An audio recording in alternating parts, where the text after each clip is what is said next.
వేదికను అలంకరించిన గౌరవనీయులు పార్లమెంటు సభ్యులు, శాసనసభ్యులు, శాసనమండలి సభ్యులు, ప్రజాప్రతినిధులు, తెలంగాణ ఉద్యమ నాయకులు, సభా ప్రాంగణంలో వచ్చిన అశేష తెలంగాణ సోదరి సోదరులకు నా హృదయపూర్వక నమస్కారాలు, శుభాకాంక్షలు. తెలంగాణ రాష్ట్ర సాధన కొరకు నడుస్తున్నటువంటి ఉద్యమం ఇప్పుడు ఒక కీలక దశకు చేరుకున్న విషయం మనందరికీ తెలుసు. ఇప్పుడు మన శక్తులన్నింటినీ బాగా సమీకరించి మన యుక్తులన్నిటికీ బాగా పదును పెట్టి మరింత పట్టుదలతో ముందుకు పోవాల్సిన సమయం ఆసన్నమైంది. మన పోరాటంలో, సుదీర్ఘ పోరాటంలో ఎన్నికలు కూడా ఒక భాగమే. ఎన్నికలు ఎప్పుడు వస్తాయన్నది ముఖ్యం కాదు. ఎన్నికలు వచ్చినప్పుడు వాటిని కూడా ఎదుర్కోవాల్సినటువంటి బాధ్యత మనందరిపైన ఉంది. ఎన్నికలు వచ్చినప్పుడు వాతావరణం ఎలా ఉంటుంది, ఏ పార్టీ ఏ విధంగా ప్రయత్నిస్తుందనే విషయం మొన్ననే మనకు బాగా తెలిసి వచ్చింది. ఏదో మధ్యంతర ఎన్నికలు రాబోతున్నాయనేటువంటి వాతావరణం ఏర్పడగానే కాంగ్రెస్ ఏ విధంగా ప్రవర్తించింది, తెలుగుదేశం ఏ విధంగా ప్రవర్తించింది మనం బాగా చూశాం. ఎప్పుడైనా మన ప్రవర్తన అలాగే ఉంటుంది. ఎన్ని రకాల వాగ్దానాలు, ఎన్ని రకాల హామీలు, బియ్యం గురించి, కరెంటు గురించి, అప్పుల మాఫీ గురించి, ఇండ్ల గురించి, చీరల గురించి, దోదుల గురించి ఎన్ని రకాల వరాలు గుర్తించేది, ఎన్ని వాగ్దానాలు చేసిందో వాళ్ళకు జ్ఞాపకం ఉండవు, మనకు జ్ఞాపకం ఉండవు. కానీ ఇక్కడ మనం గమనించవలసింది ఏమిటంటే, తెలంగాణ ప్రాంత ప్రజలు అడుగుతున్నది బియ్యం కాదు, కరెంటు కాదు, దోతులు కాదు, చీరలు కాదు. తెలంగాణ ప్రాంత ప్రజలు ఈ రోజు ప్రతి రాజకీయ పార్టీని, ప్రతి నాయకుడిని అడుగుతున్నది ఒకే విషయం ఏంటంటే, తెలంగాణ గురించి మీరు ఏం చేస్తారో చెప్పండి. మీ ఎజెండాలో బియ్యం ఉండొచ్చు, కరెంట్ ఉండొచ్చు, కానీ మా ఎజెండాలో కేవలం తెలంగాణ సాధన మాత్రమే ఉంది. దానిపైన రాజీ పడే ప్రసక్తి లేదు. కనుకనే ఈ రోజు ప్రతి పార్టీ ముందున్న సవాల్ ఏమిటంటే, తెలంగాణ గురించి మీ స్టాండ్ ఏమిటి చెప్పండి. చెప్పడం లేదు. తెలంగాణ తప్ప అన్ని విషయాలు చెప్తున్నారు. ఎట్లా చెప్తున్నారు? పోటీపడి, ఒకనిపైన వాడు పోటీ. ఓ సామెత ఉంది, తోటోడు తొడగోసుకుంటే నేను మెడగోసుకుంటా అనేటువంటి విధంగా తెలుగుదేశం, కాంగ్రెస్ పార్టీలు వరాలకు జల్లు గుర్తిస్తూ వచ్చినాయి. మనం అడిగేది అది కాదు. మనం అడిగేది తెలంగాణ ప్రాంత రాష్ట్రం మాత్రమే. మాకు కావాల్సింది ఉచిత కరెంటు కాదు, మాకు కావాల్సింది నీళ్లు. మేము అడుగుతున్నది కృష్ణా గోదావరి నదీ జలాల్లో మా వాటా ఎంతో తేల్చి చెప్పండి అడుగుతున్నాం. దానికి ఈనాటికి తెలుగుదేశం పార్టీ జవాబు చెప్పరే, కాంగ్రెస్ పార్టీ జవాబు చెప్పరే. వాళ్ళ జవాబు ఎందుకు చెప్పారంటే, ఉమ్మడి రాష్ట్రంలో ఆ పార్టీ ఈ పార్టీ ఏది అధికారంకి వచ్చినా నదీ జలాల్లో మన వాటా మనకు రాదు కనుకనే మనం ఈ పోరాటం కొనసాగిస్తున్నాం.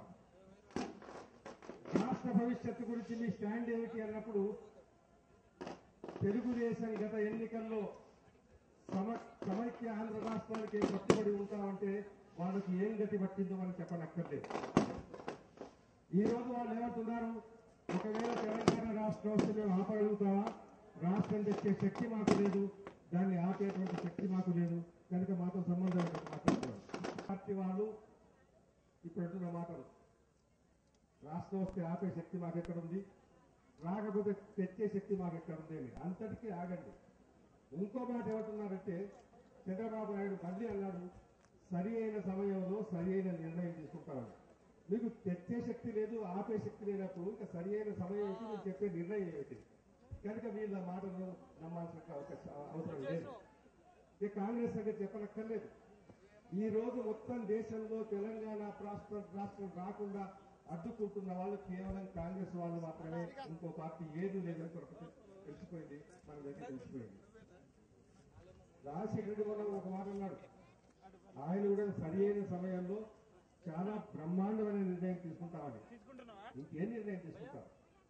పోయిన ఎన్నికల్లో 2004లో తెలంగాణ రాష్ట్రంతో పొత్తు పెట్టుకొని, ఒకవేళ కేంద్రంలో రాష్ట్రంలో కాంగ్రెస్ పార్టీ అధికారానికి వస్తే తెలంగాణ ప్రజల ఆకాంక్షలు తీరుస్తామని స్వయంగా సోనియా గాంధీ కరీంనగర్ ఎన్నికల సభలో 11 మార్చి 2004 రోజు ప్రామిస్ చేసింది. రాష్ట్రంలో కాంగ్రెస్ ప్రభుత్వం వచ్చింది, కేంద్రంలో కాంగ్రెస్ ఆధ్వర్యంలో ప్రభుత్వం వచ్చింది. కానీ తెలంగాణ ప్రజల ఆకాంక్షలు తీర్చే ప్రయత్నం ఏమీ చేయలేదు. ఏకాభిప్రాయ సాధన అది కుదిరింది. ఏకాభిప్రాయం కుదిరినాక కుదరలేదంటున్నారు. ఆ రోజే అన్నారు ఇది సంకీర్ణ ప్రభుత్వంలో రెండవ ఎస్ఆర్సీ మా నిబంధనలు లేదు, మేము కేవలం కన్సెన్సస్ ద్వారా తెస్తామన్నారు. కన్సెన్సస్ వచ్చినాక రాలేదంటున్నారు. మళ్ళీ ఇప్పుడు రెండవ ఎస్ఆర్సీ పాట వాడుతున్నారు. ఈ విధంగా కాంగ్రెస్ ప్రతిసారి స్టాండ్ మార్చి తెలంగాణ ప్రాంత ప్రజలు గత 50 ఏళ్ల నుంచి మోసం చేస్తూనే ఉంది. కనుక ఈ రోజు కాంగ్రెస్ పార్టీ ఏది చెప్పినా నమ్మే పరిస్థితిలో మనం లేవు. ఇస్తే తెలంగాణ రాష్ట్రం ఇవ్వడమా, లేకపోతే ఎన్నికలు చూసుకోవడం, అంతతో మన ప్రత్యామ్నాయం లేదు. వాళ్ళు ఈరోజు ఏ ప్రామిస్ చేసినా, ఏ వాగ్దానం చేసినా తెలంగాణ ప్రాంత ప్రజలు నమ్మేటువంటి పరిస్థితి లేదు. అప్పుడప్పుడు అభివృద్ధి మాట మాడుతుంటారు. తెలంగాణ ప్రజలు ఈరోజు అభివృద్ధి జరుగుతుంది కనుక ఈ తెలంగాణ ప్రజలు ప్రత్యేక రాష్ట్రం అడగడం అని. ఎక్కడ జరిగింది అభివృద్ధి? ఇదొక మాయ, ఇదొక బూటకం. చెప్పాలంటే చాలా చెప్పొచ్చు, కానీ ఒకటి రెండు విషయాలు మనవి చేస్తాను. అభివృద్ధి పేరుతో తెలంగాణ ప్రాంతాన్ని ఏ విధంగా కాంగ్రెస్ పాలకులు వంచిస్తున్నారో ఒకటి రెండు ఉదాహరణలు మనం చేస్తాం మీకు. ఈ మధ్య కొత్త యూనివర్సిటీ పెట్టాలని పెద్ద పాట పాడింది. మొదట కడపలో పెట్టింది. 200 కోట్లు ఖర్చు పెట్టి యూనివర్సిటీ కట్టింది, భవనాలు వచ్చినాయి, స్టాఫ్ వచ్చింది, కోర్సులు స్టాఫ్ అయ్యి బ్రహ్మాండంగా యూనివర్సిటీ నడుస్తుంది. నల్గొండలో కూడా యూనివర్సిటీ పెట్టింది. మీకు బాగా తెలుసు ఏం జరిగింది. నల్గొండలో ఇదివరకే ఉస్మానియా యూనివర్సిటీ ఆధ్వర్యంలో ఉన్న పీజీ సెంటర్ బోర్డు తిప్పేసి పీజీ సెంటర్ ను యూనివర్సిటీ అన్నారు. అంత గురించి వాళ్ళు ఏమీ చేయలేదు. కడపలో పెడితే యూనివర్సిటీ 2 మాసాల్లో వస్తుంది. ఇక్కడ 2 ఏళ్ళైనా కేవలం బోర్డే మారుతుంది. ఇక యూనివర్సిటీ పెట్టిన దానికి అర్థం ఏంటి, దాని లాభం ఏంటి? అట్లాగే కడపలో పెద్ద మెడికల్ కాలేజ్ కట్టిన 2 ఏళ్ల లోపల నిమ్స్ తో సమానంగా ఉంది పెద్ద సూపర్ స్పెషాలిటీ హాస్పిటల్. మొన్ననే బీబీ నగర్ దగ్గర నిమ్స్ కొరకని శంకుస్థాపన చేశారు. ఆ రాయి రాయకాండే ఉంది. 2 నెలల్లో కడపలో సూపర్ స్పెషాలిటీ హాస్పిటల్ ఎక్కొస్తుంది. బీబీ నగర్ దగ్గర 2 ఏళ్ళైనా శంకుస్థాపనగా ఎట్లా అవుతుంది? ఇలా చెప్తే చాలా ఉంటాయి. కనుక నేను మనవి చేసేది ఏంటంటే అభివృద్ధి పేరుతో ఏదైతే వంచన జరుగుతుందో దాన్ని మనం ఎదుర్కోవాల్సిన సమయం ఆసన్నమైంది. కాంగ్రెస్ పార్టీ ఏ ప్రామిస్ చేసినా మాట నిలబెట్టుకునేటువంటి పరిస్థితి లేదు కనుక మన పోరాటం కొనసాగించవలసిందే. ఇంకో విషయం మనం చేస్తాం. ప్రసంగాన్ని ముగించే ముందు ఈ భూముల అమ్మకం గురించి, ఆక్రమణల గురించి పెద్ద వివాదాలు నడుస్తున్నాయి. కొన్ని పార్టీలు పోరాటం చేస్తున్నట్టు చెప్తున్నాయి. అందులో కూడా వివక్ష ఉంది, అందులో కూడా పక్షపాత ధోరణి ఉంది. ఉదాహరణకు నార్నే ఎస్టేట్ పేర్లతో హైదరాబాద్ నుండి దాదాపు భువనగిరి వరకు ఒకే వ్యక్తి చేతిలో దాదాపు 10,000 ఎకరాల భూమి ఉంది. ఆ భూమిలో పోచంపల్లి రామచంద్రారెడ్డి గారు దానం చేసినటువంటి భూదాన సముద్ర భూములు కూడా ఉన్నాయి. వాటిని అక్రమంగా ఆక్రమించుకున్నారు. వాటి గురించి తెలుగుదేశం మాట్లాడదు, సిపిఐ మాట్లాడదు, సిపిఎం మాట్లాడదు. ఎందుకు మీకు నార్న రంగారావు పైన ఈ పార్టీలకు ఎందుకు ఈ ప్రేమ ఉందని ప్రశ్నిస్తున్నా. అట్లాగే వక్ఫ్ భూముల గురించి, దేవాలయాల భూముల గురించి కూడా ఆక్రమణలు జరిగినాయి. సచార్ కమిటీ నివేదికలో చెప్పారు. వక్ఫ్ భూములు ఏవైతే ఉంటాయో గమనించవలసింది ఏమిటంటే తెలంగాణ ప్రాంతపు భూములను ఆంధ్ర ప్రాంతపు పెట్టుబడిదారులు అక్రమంగా అన్యాయంగా ఆక్రమించుకున్నప్పటికీ వాటి గురించి ఏ పార్టీ మాట్లాడదు. కాంగ్రెస్ మాట్లాడదు, టీడీపీ మాట్లాడదు, సిపిఐ మాట్లాడదు, సిపిఐ మాట్లాడదు. కనుక ఇది కూడా మనం గమనించి మన పోరాటాన్ని కొనసాగించాలి. పార్టీలు చేసే ప్రామిసులు కాంగ్రెస్ చేసినా, తెలుగుదేశం చేసినా మనం నమ్మే పరిస్థితిలో లేవు. ఎందుకంటే వాళ్ళు ఏ మాట నిలబెట్టుకోరు. మాట నిలబెట్టుకోకపోవడం అనేటువంటి ఉదాహరణ కూడా కాంగ్రెస్ పార్టీని మించినటువంటి పార్టీలు కూడా మనకు దొరకదు. వాళ్ళు మాట్లాడాలి ఎట్లా ఉంటాయంటే ఆపద మొక్కలు తిరుగుతాయి. పెద్దలు కాలేజీ తెలంగాణ వైతాళుడు కాలేజీ ఒక కథ చెప్పేవాడు. అది చెప్పి నేను ముగిస్తాడు. మన పల్లెటూళ్ళల్లో మనకు సాంప్రదాయం ఉంది. గ్రామ దేవతలకు మొక్కుంటాం.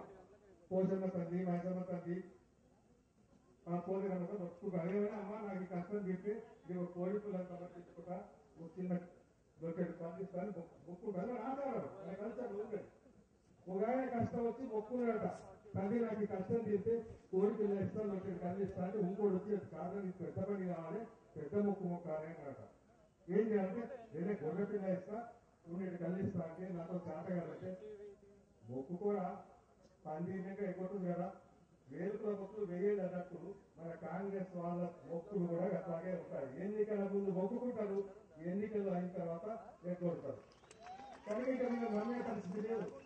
మనం నమ్ముకోవాల్సింది మన ఉద్యమాన్ని, మనం నమ్ముకోవాల్సింది మన ఉద్యమ నాయకుల్ని, మనం నమ్ముకోవాల్సింది మన యువతను, మన కర్షకులను, మన కార్మికులను. మనమందరం ఏకమై ఈ ఉద్యమాన్ని కొనసాగించాలి. ఇంకా రాజీ లేని పోరాటం కొనసాగాలి. ఈ రోజు గత 50 ఏళ్ల చరిత్ర, ఉద్యమ చరిత్రను చూసిన ఒక కార్యకర్తగా మనం చేస్తున్నారు. గత 50 సంవత్సరాల్లో ఎప్పుడు లేనంతటి పటత్వం ఈ రోజు ఉద్యమానికి వచ్చింది. తెలంగాణ రాష్ట్ర సాధన కనుచూపులో ఉంది. దానికి సారథ్యం వహిస్తున్న చంద్రశేఖరరావు గారి నేతృత్వంలో తెలంగాణ రాష్ట్ర సమితి ఆధ్వర్యంలో ఈ ప్రాంతపు యువతి, యువకులు, కర్షకులు, కార్మికులు అందరూ ఏకమై ఈ ఉద్యమాన్ని కొనసాగిద్దాము. త్వరలోనే రాష్ట్రాన్ని సాధించుకున్నాం అని మనవి చేస్తూ మిమ్మల్ని సంబోధించే అవకాశం కల్పించిన నిర్వాహకులకు ధన్యవాదాలు చెప్తూ సెలవు తీసుకుంటాను. జై తెలంగాణ.